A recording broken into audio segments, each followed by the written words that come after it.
Okay. Good evening or good morning. Hi. Thank you all for coming and thank you for joining us in this side event that is trying more or less to map the intersection between transnational repression and freedom of expression in the region, in the MENA region, especially focusing on Egypt and Lebanon. I'm Samar Al Husseini, Executive Director of the Egyptian Human Rights Forum and also board member of Digital Democracy Now.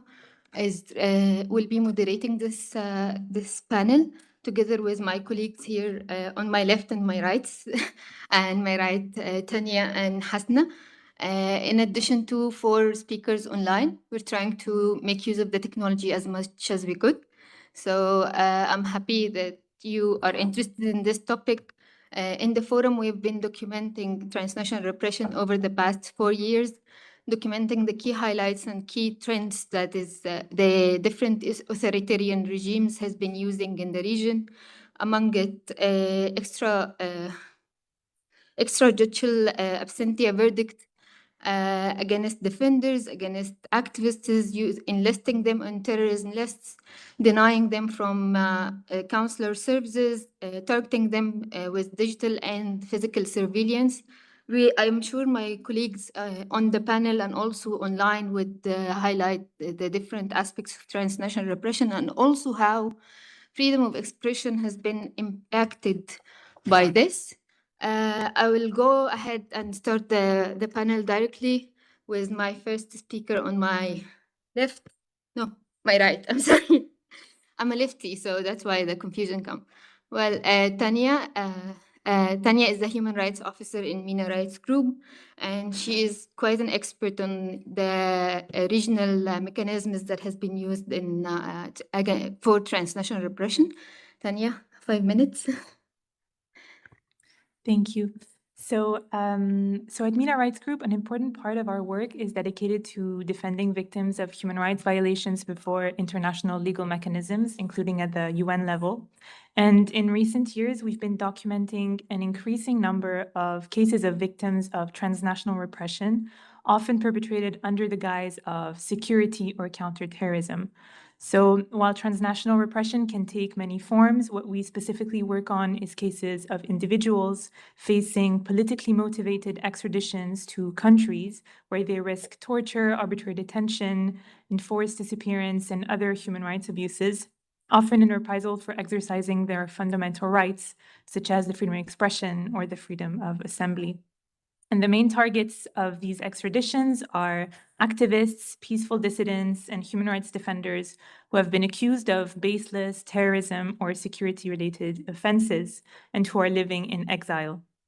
And so what we're seeing happen more and more is exiled activists or dissidents traveling to a country of the Arab League where they are arrested on the basis of these unfounded accusations and where they face extradition to the country which is bringing these accusations against them.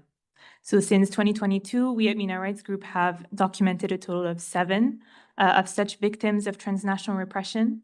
And for instance, a recent and prominent case of transnational repression, which we documented, is the case of the extradition of Abdurrahman Kardawi from Lebanon to the UAE in January of this year, and who has since remained detained in the UAE.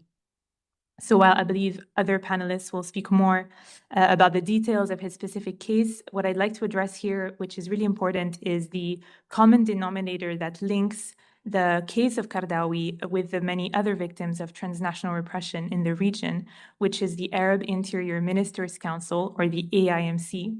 So the AIMC is often misleadingly referred to as the Arab Interpol, but it's a body of the Arab League which can circulate state-requested warrants to Arab League member states and facilitate the arrest and the extraditions of wanted individuals. And by facilitating these extraditions, the AIMC is expanding the scope of Arab states' repressive tactics from the national to the regional level. The AIMC's operations are in clear violation of international law, so facilitating extradition of individuals on political grounds to countries where they face human rights abuses such as torture constitute violations of the international principles of non-refoulement and the prohibition of discrimination, which are absolute and non-derogable. And if we look also at the AIMC's legal framework, the Riyadh Arab Agreement for Judicial Cooperation specifically prohibits extraditions on political grounds.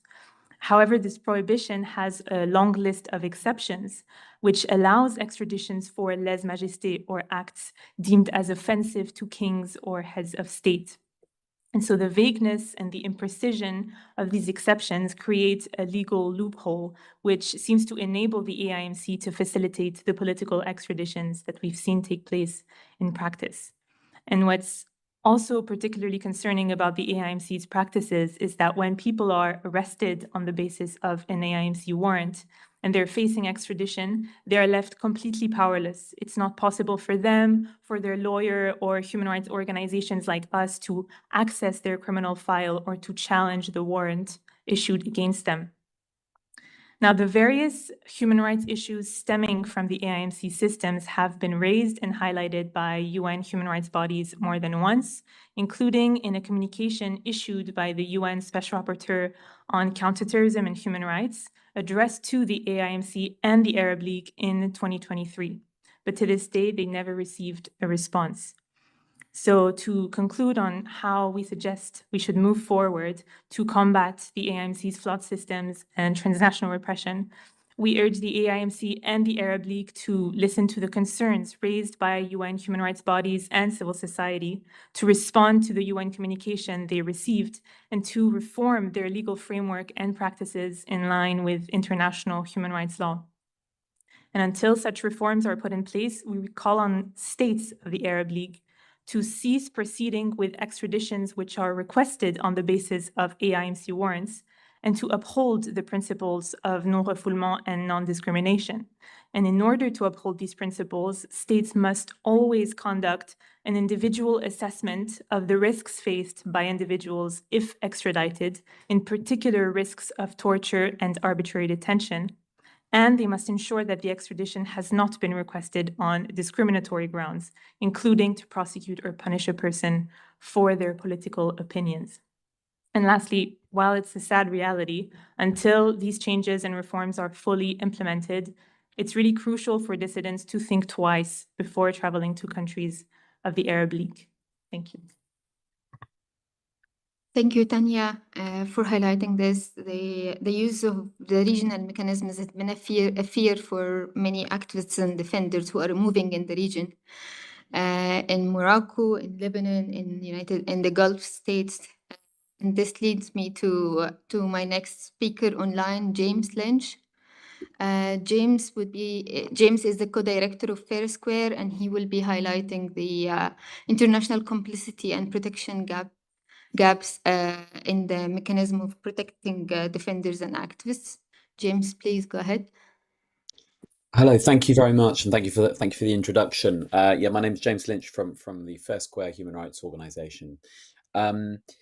Yeah, I wanted to kind of speak on sort of broadly three topics: on the role of the Gulf states in transnational repression in relation to Egypt, Lebanon, and more broadly, to touch on the issue of host states and their failure to protect victims of transnational repression, and then briefly to touch on Interpol, though I'm no expert on that. So just to touch on it briefly, I think I wanted to speak to the issue of the role of Gulf states in relation to transnational repression. I think they are playing an increasingly central role in this phenomenon in the Arab world and beyond, either as perpetrators of the transnational repression, seeking to reach out and take measures or to affect the lives of dissidents from their own country, dissidents or human rights researchers, others they view in some way as a threat, or as partners, supporting other Arab states in acquiescing in transfer requests. So a few examples, I mean, that we've seen is of Saudi Arabia and the UAE, which I would highlight. There also Bahrain. There are many cases as well involving Bahrain. We've seen transfers, as referenced by Tanya, in recent years from Lebanon, from Jordan, and Morocco, of citizens of the UAE and Saudi Arabia, who and often using, as you say, as Tanya referenced, the Arab Interior Ministers Council as the mechanism for that. We also see, beyond the Arab world, we see Gulf states using a combination of intimidation, harassment, hacking against their citizens, for example, in the UK, in the US, across Europe, where the Arab Interior Ministers Council does not exist, although I'll come on briefly to Interpol. I think that's cases where the Gulf states are themselves taking actions against their own citizens. But we also see cases where, for example, Egyptian citizens are being returned from Saudi Arabia to Egypt. This is quite common. It goes under the radar. Often there is not very much international news coverage about that, but there's a steady stream. People who are not acting politically even in Saudi Arabia, but for some reason are on the radar of the Egyptian system. I'm sure my colleagues will speak to that in more details. Where the protection that people get from transnational repression involving the Gulf state is, I would say, unfortunately lacking internationally. One case where somebody did get protection, the case of Sharif Osman, was notable. He was picked up in the UAE, where he was seeing his family, because the Egyptian government wanted him returned to them. And it was only because he had a US passport that case was eventually resolved. And I think this highlights a general rule that I want to highlight, in that Gulf states are increasingly able to operate with impunity internationally on human rights because of their high levels of economic leverage in the international system. So other states, in the UN system that might seek to hold, for example, Egypt or Lebanon or Iran accountable using UN mechanisms, are much less likely to do so when it comes to the UAE, Saudi Arabia, and other states. We saw, for example, with the UAE mass trial that was announced in late 2023, absolute silence from the international community on this really grave human rights violation. That would simply not have happened in many, many other countries. And the same applies to the role of these states in transnational repression. One example I want to give as a very specific point of why, how this works at a practical sense.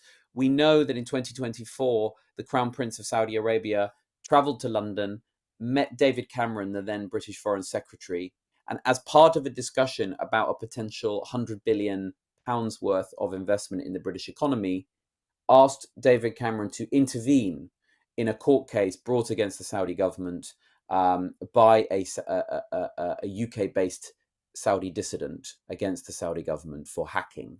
So this is that direct linkage that was made between investment and human rights issues, particularly transnational repression, is something that has a very real effect.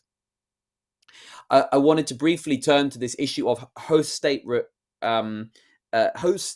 struggling to respond to the issue of transnational repression. So where we see a variety of different responses, but the UK is the context I know best, and we've just had a report be published in the UK by the Joint Committee of Human Rights in the British Parliament, which has criticised the UK government for its lack of joined-up response on this issue to cases including abuses of Gulf state nationals, abuses of Egyptian nationals who are resident in the UK. This lack of coordination and monitoring and drive is being tested in the UK right now by a significant case of an Egyptian state-linked individual who was arrested in August by the UK police for threatening an activist. And that was obviously following some really shocking statements which were captured on video involving the Egyptian foreign minister. So which I'm sure other colleagues will speak to. So that is a test case for the UK about how it is prepared to deal with these cases. And finally, I would just note, and again, I'm not the expert on this panel, but I think Interpol is the entity that we might expect, I suppose, to play a protecting role with regard to state-linked transnational repression. But in fact, it is used as a tool by those same states. And I think what happens is people are placed on red notices, and often this is in relation to show trials. So there is some kind of criminal case against them, or even a conviction in absentia. We've seen this in a very large number of Egyptian cases over the years. But these are show trials that have been recognized internationally as unfair. I'd say the case I think which was most prominent in this regard was the Bahraini footballer Hakeem Al Oraibi, who was arrested in Thailand. He had actually been granted asylum in Australia, and yet there was still this red notice against him. And I think that is a huge issue for people who have claimed asylum outside their home countries, not knowing can they travel? Is there a red notice against them? So that is a huge problem when we're looking at the issue of transnational repression. Thank you for your time. Thank you so much, James. I think the point that you ended up with, the role of the Interpol has been even increasing, not only with the red notices, but also with what they call the blue notice, which is unpublic. But then if you move across in any region and your name is on the blue notice, it means that you will get stopped, interrogated, and might be deported in any airport.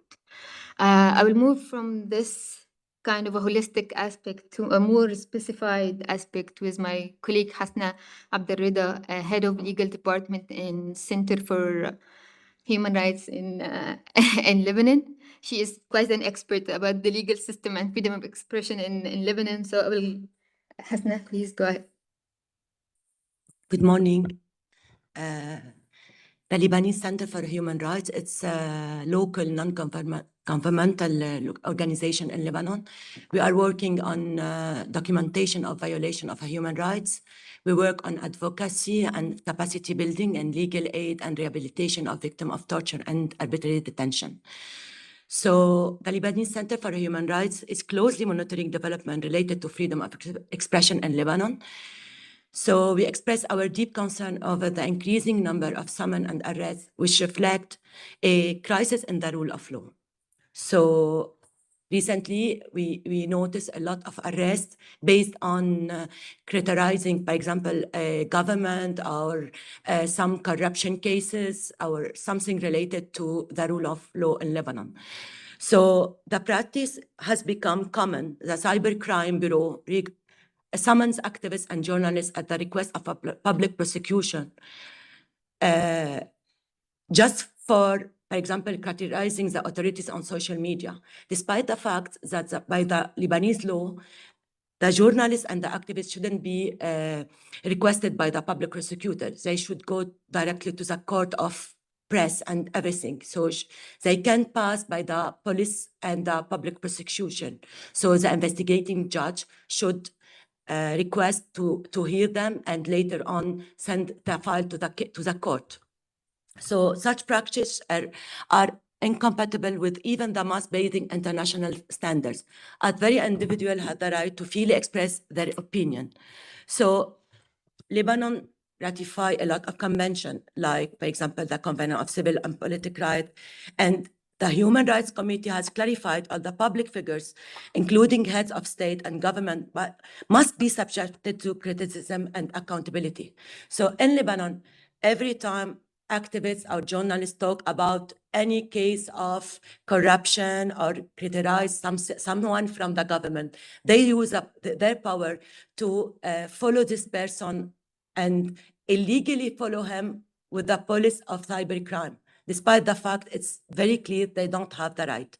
So, and they use their power to follow the case. So, and the concerning practice repeated, as I explained, the arrest targeting critical voices instead of protecting them. So usually in every in the world when someone talk about a case related to critical cases. So the government should protect him, not follow him against the law. So pressure on activists and journalists during this, and what happened usually when he was invited to investigation at the police station, so he will be forced to delete the post or sign a pledge not to criticize, for example, the government or someone from the government before the case even referred to the court. So he will found himself and he was obliged to sign the pledge. If not, he will be arrested and later on the case will be referred to the courts. So the use of judicial authority as a tool to suppress freedom of expression, including summons. For example, now we have a president of the republic. So we notice some people because they, for example, talk about some cases related to the presidents. They were invited to the cybercrime because it's a misdemeanor by the law and they were invited. There is a lack of accountability for attacks against journalists, such the assassination of journalist Issam Abdallah, for example, which remains unpunished 2 years on. So there is a lot of journalists was assassinated and persecuted, but the perpetrator was not punished. And there is cases 2 years ago till now, there is no any results. So the risk of the last minute amendment, and now we have a new law, it will be discussed about the press. So, but we are afraid because we heard some information, there is some changes in the law, and there is some restriction, more and more in the freedom of expression. But the Ministry of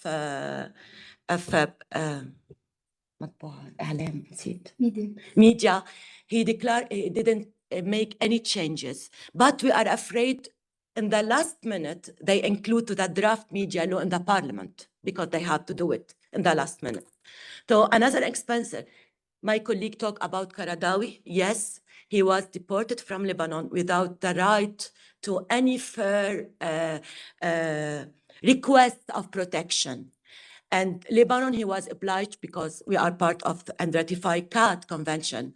So Qaradawi had the right to claim protection based on the CAT convention, and we have law against torture in Lebanon. But the deportation was arbitrary and swiftly. So even the lawyers didn't have the time to do something and to stop the deportation. And we notice like this deportation for Syrian, for example, there is Syrian was deported without any right to get protection sometimes. So, but when I talk about some positive development in Lebanon, I don't want to talk about bad things always. So the recent practice, if someone, he's journalist and he talk in his, for example, he's journalist and he talk in the web of the press media that he work with, he always leading, he will be followed by the, he will not pass by the cyber crime. He will go to the court directly. But the problem in Lebanon, there is not a clear definition about who's activist and who's got the protection in Lebanon, because if the activist talked, and he's in the same times journalist and activist, but he talked in his private social media web, so they will act with him like an activist, not a journalist. So he will be followed by the cybercrime. So always they use this because the Supreme Court in Lebanon have jurisprudence, and they said if he expressed their views in social media and in private social media account, he will be considered as an activist, not a journalist. So what need to be done? Uphold the constitutional right for every individual for freedom of opinion expression, including the legitimate criticism of public officials. Implement and enforce. We have the whistleblower protection law, and always when someone talk about corruption or everything, he will be prosecuted. So despite the fact we have the law and we should apply the law to protect these people. But always there is no mechanism how to protect people who talk about the corruption in Lebanon. We have a problem in our law because in the penal law, there is a provision used to stop to entraver freedom of expression in Lebanon and replace them with law consistent with international standards. So, and we need to guarantee the independence and transparency of judiciary in Lebanon. So always the judiciary should work with freedom of expression, not to the public interest, rather than private or political interest. And finally, I will tell the freedom of expression is not merely an individual right or a luxury, because in Lebanon, if we want to stay like this, the rule of law will be in a big problem in our state. Thank you. Thank you, Hasna.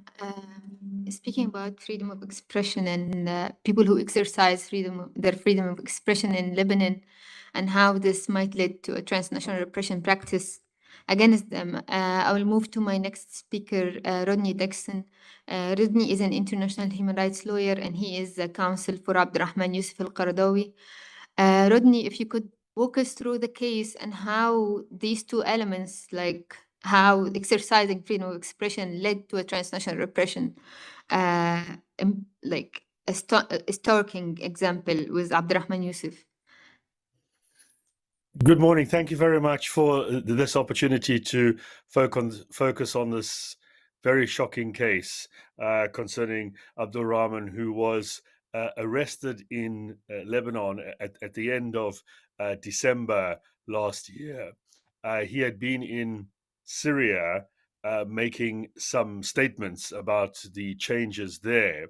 And when that was beamed out, when he was leaving Syria to go to Lebanon, he was arrested, apparently on account of making these statements, so exercising his right to comment on developments in another country.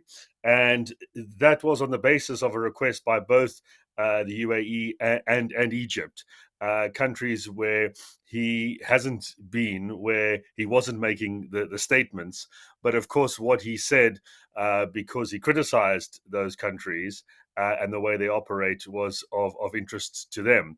And they then used this mechanism that we've been talking about through the AMIC to make a request to Lebanon for him to be sent to the UAE. And he was sent there a matter of days later. I mean, it's unprecedented that you can be moved around so quickly. By the 8th of January, he was on a flight to the UAE, and he's been there now for over 250 days in solitary confinement without being brought before a court of law, without being charged of any alleged crime, and without us knowing at all what's going on. So it is literally being picked up in one country, sent to another, without any scrutiny. And we'll look at what happened in Lebanon, very little, in fact. And then when you're in this other country, nothing happens. Absolutely nothing is known about what is going on. So a blatant kidnapping through the council and with the full knowledge of the Lebanese authorities. The cabinet that was then under Prime Minister Mikati said that they were prepared to send him to the UAE on the basis that they had assurances from the UAE that he would receive fair and humane treatment. And they heaped a lot of praise on the UAE as a protector of human rights. That decision is public. It wasn't possible to challenge that decision in court. There was no way of judicially reviewing it or appealing it. It went through based on that authority. But plainly what has happened since then, I mean, they shouldn't have said those things in the first place, given the UAE's track record. But plainly what's happened since then is that those assurances, in inverted commas, have been breached. And yet nothing has been done by Lebanon or the council to hold the UAE to account. We have written on Abdulrahman's behalf to the new Prime Minister and his government, Prime Minister Salam. We haven't had any response at all.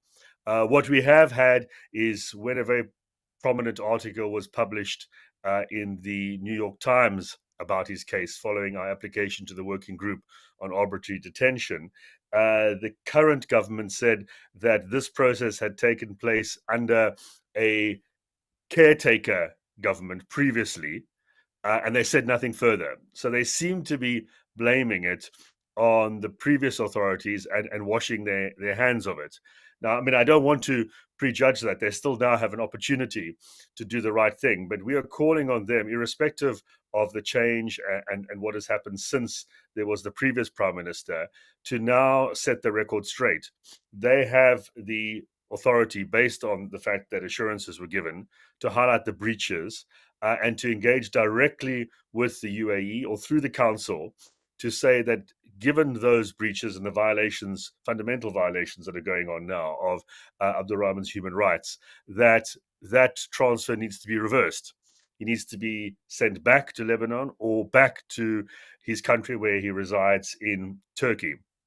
So we are engaging very directly with the Lebanese authorities in this regard, given their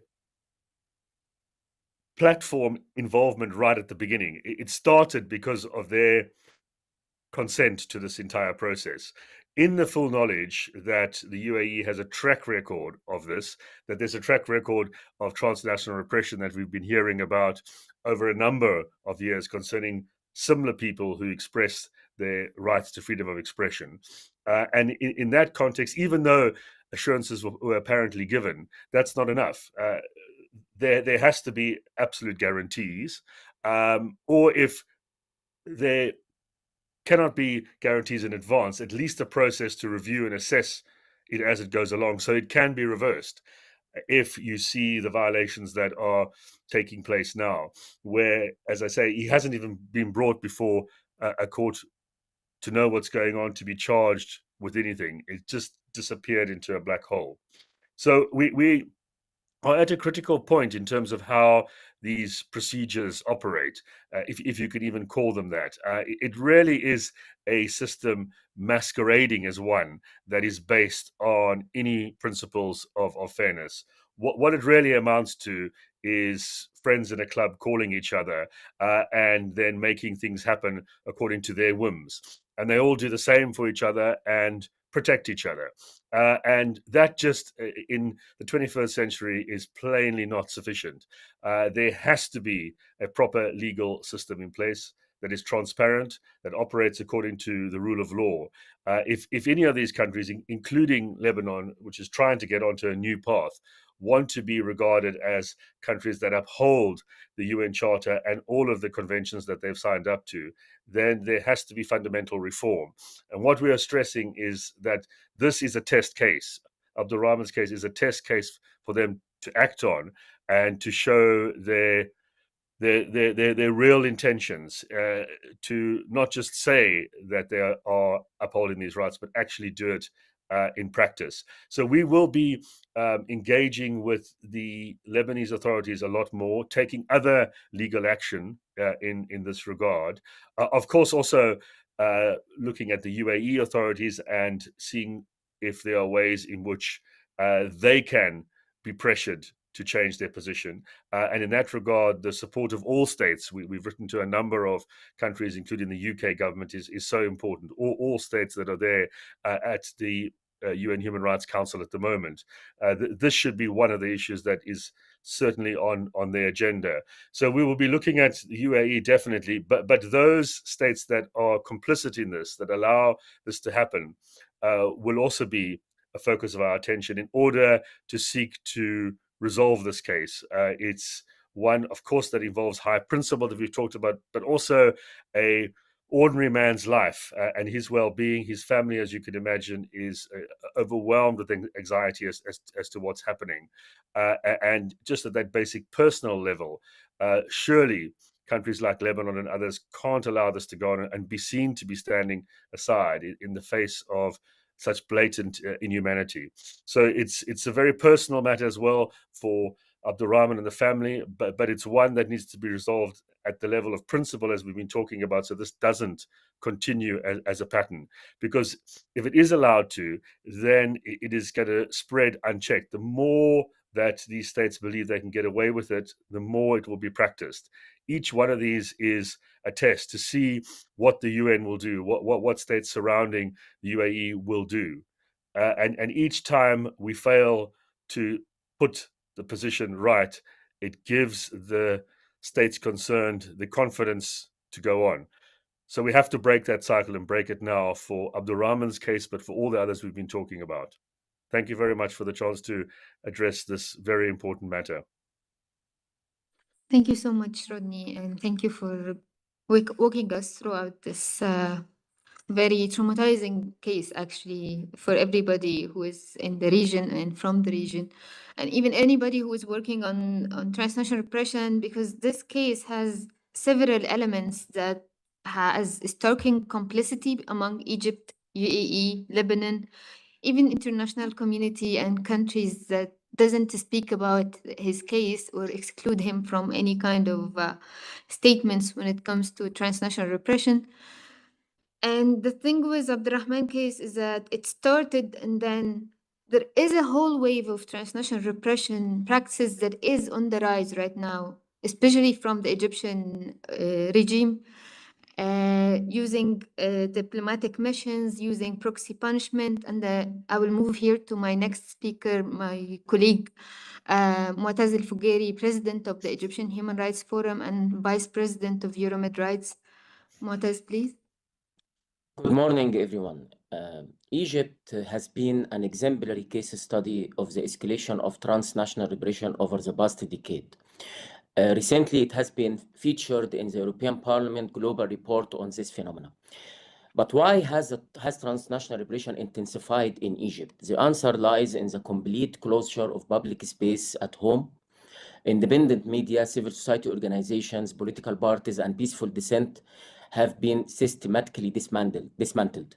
For Egyptian human rights defender, operating domestically has become very challenging and risky. In response, activism has had to move across borders. Human rights defenders, journalists, and dissidents abroad have developed new form of transnational resistance, transnational human rights resistance, the only remaining avenue to expose abuses, engage with international institutions, and support those silenced within their own countries. This activism, however, has not gone unanswered. The Egyptian authorities have developed a sophisticated system of transnational repression aimed precisely at silencing, isolating, and intimidating critiques abroad. Allow me to highlight some of the tactics that the Egyptian Human Rights Forum has documented. Denial of basic documents such as passport and identity papers designed to paralyze the personal and family lives of exiled Egyptians.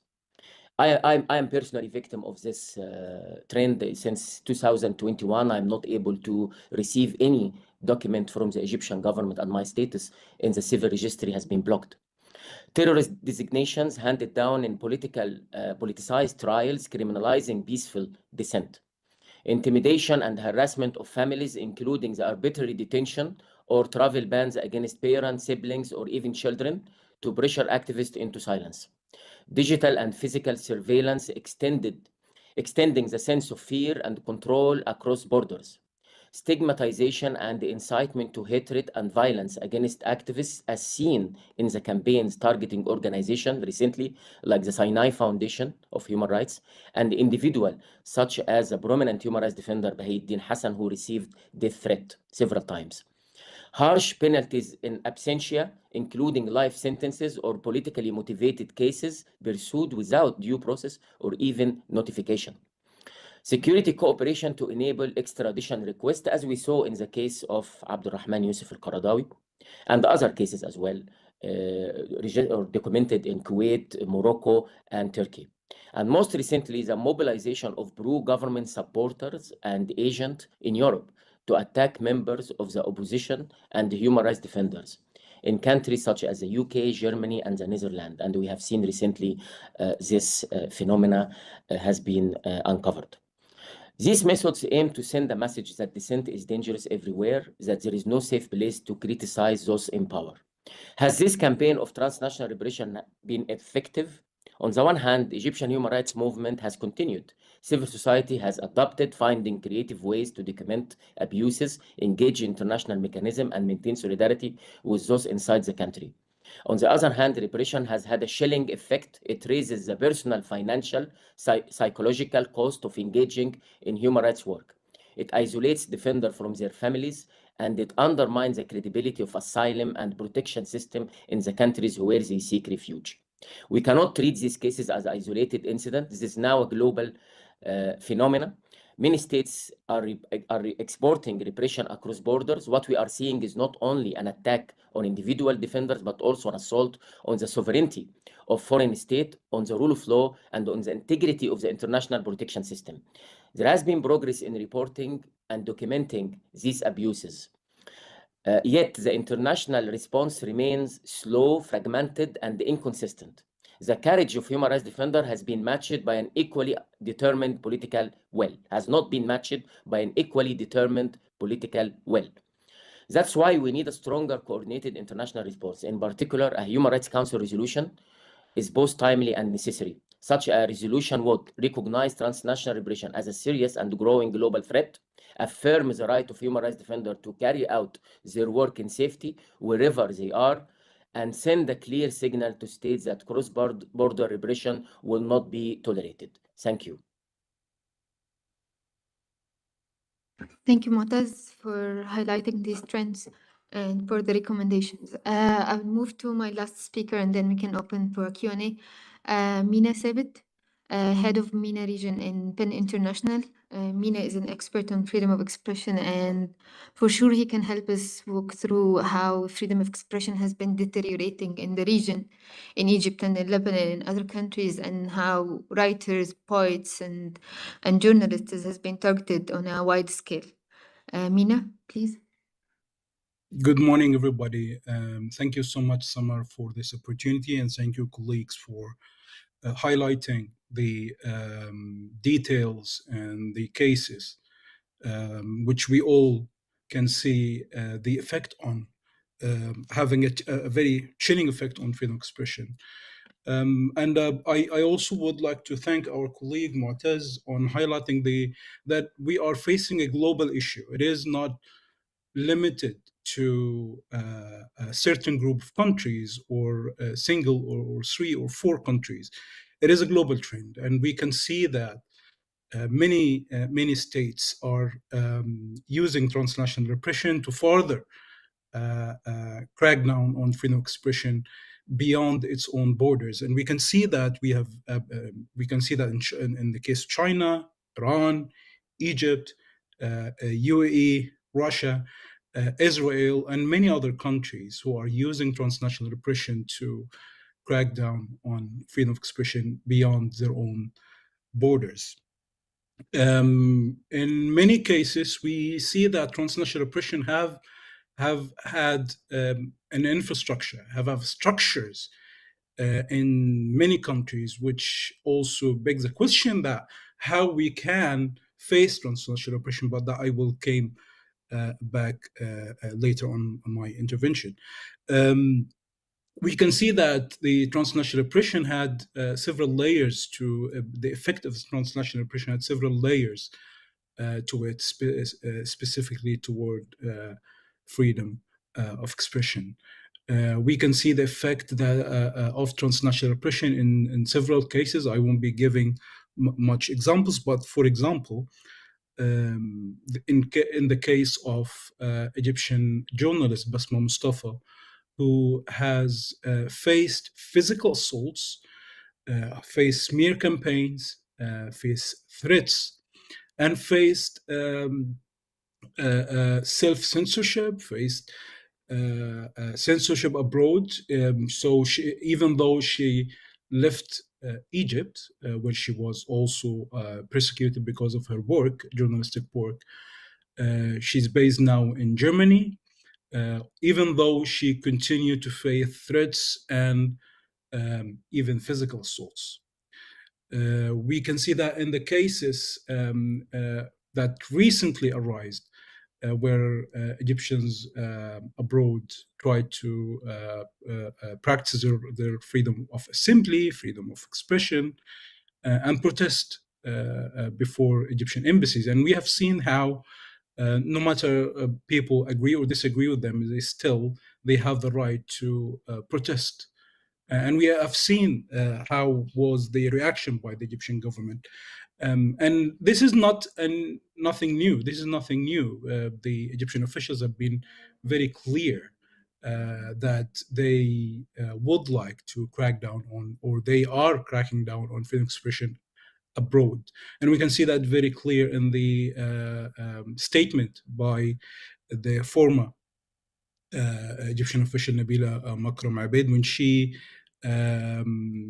threatened in 2019 Egyptians abroad who criticized the government, saying that they should be cut to pieces, which also was very clear intention that there will be further crackdown on activists abroad. And we can see that also very clear in the Israeli government policies and Israeli government tactics in targeting critics and abroad beyond their borders. And we can see that the effect of transnational repression could take many forms and would have many effects attached to it. So we can see that people sometimes, in some cases, lose their jobs, lose their source of livelihood. We can see that in many cases their physical safety become at risk. They are being assaulted. In many cases that we are aware of, we saw smear campaigns, online smear campaigns, digital threats, cyber attacks. We saw people who were forced to move home, to move their place, to try to move their kids from schools because of the threats that they have received. We also saw many activists, writers, journalists who were practicing self-censorship because they were afraid of the effect on their own families back home. We also saw the effect on journalists who were not able to do their coverage as they wanted because they know that there are red lines. So in many in many cases, human rights defenders, journalists, poets, writers, when they face persecution in their own countries and they are forced to leave and live in exile, one would think that it's for them it's an opportunity to practice their own freedom of expression that they were denied at home. But we can see the effect of transnational repression, that it is not allowing them to have the space, the safe space in which they are free and secure and safe and feel safe to practice the right to freedom of expression. So that's why we see that the transnational repression had a far-reaching and chilling effect on freedom of expression, push many writers, activists, human rights defenders, journalists to self-censorship in many times. And we have seen that in many cases, that red lines still exist even beyond borders of the state that being criticized for their conduct or behavior toward human rights. We see that people in many cases, especially in the case of transnational repression by Israel, are losing their jobs, losing their livelihood. They sometimes face smear campaigns, vicious smear campaigns, which put them under huge stress and huge mental health impact. So in the case, for example, in the case of Turkish Egyptian poet Abdurrahman al-Qaradawi. Mina, I'm so sorry. We need to wrap up, so if you can conclude in 1 minute. Sorry.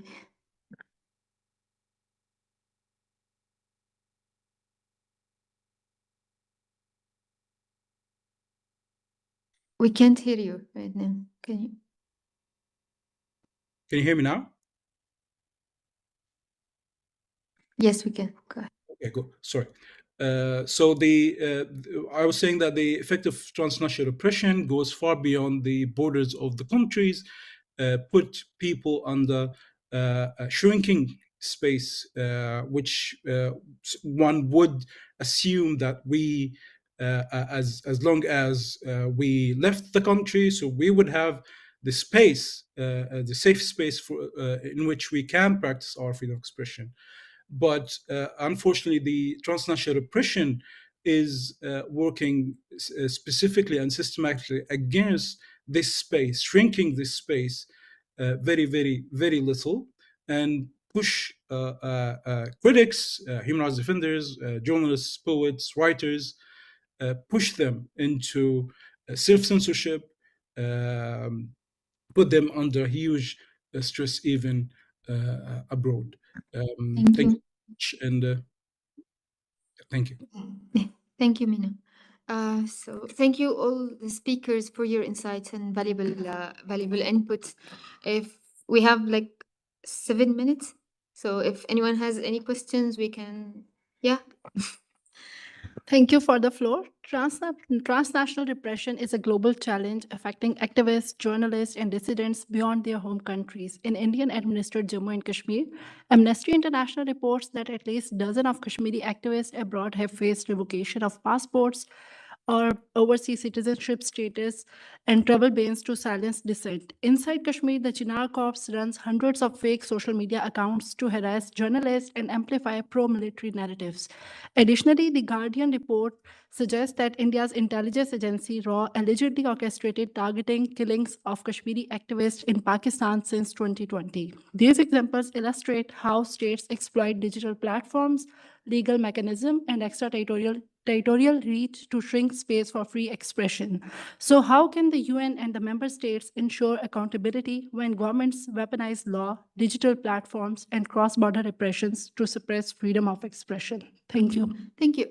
Can we know the name and the organization if you don't mind? What are you asking for? If you can just say your name and the organization. So okay, I'm Tehreem from Kashmir. Thank you. Any other comments or questions? Okay. Yeah, please. Human Rights House Foundation, thank you for giving me the floor. Excellent panel with a kind of diverse range of interventions, so thank you for that. I'll participate in an event this afternoon on Russia and transnational oppression. What seems striking to me is the range of violations being consistent in different regions. It's clear that states are learning from each other in terms of the types of violations that they commit with transnational repression in mind.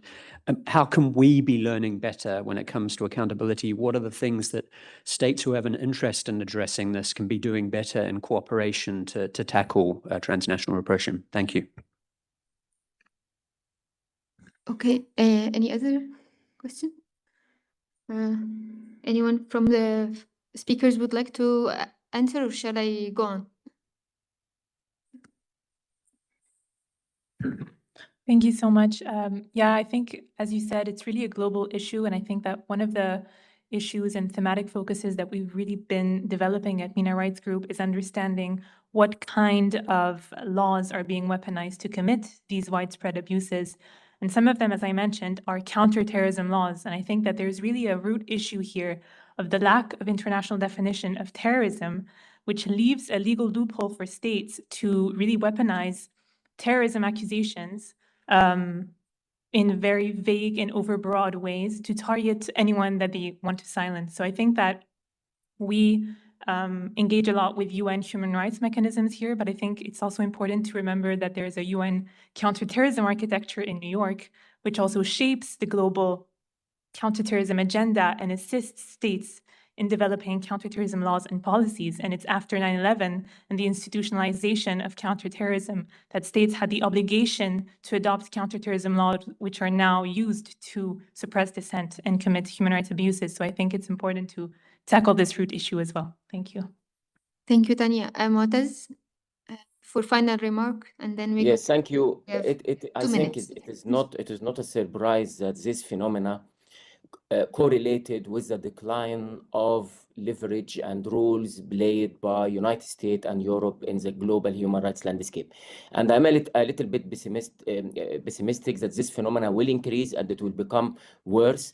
So I think international solidarity among human rights defender, global civil society is very important. Parliament, national parliament, European Parliament, to confront this phenomenon, because I really think that the message sent to government like Egypt or Tunisia or Algeria by European leaders or by United States encouraging and empowering these kind of practices in the region and beyond.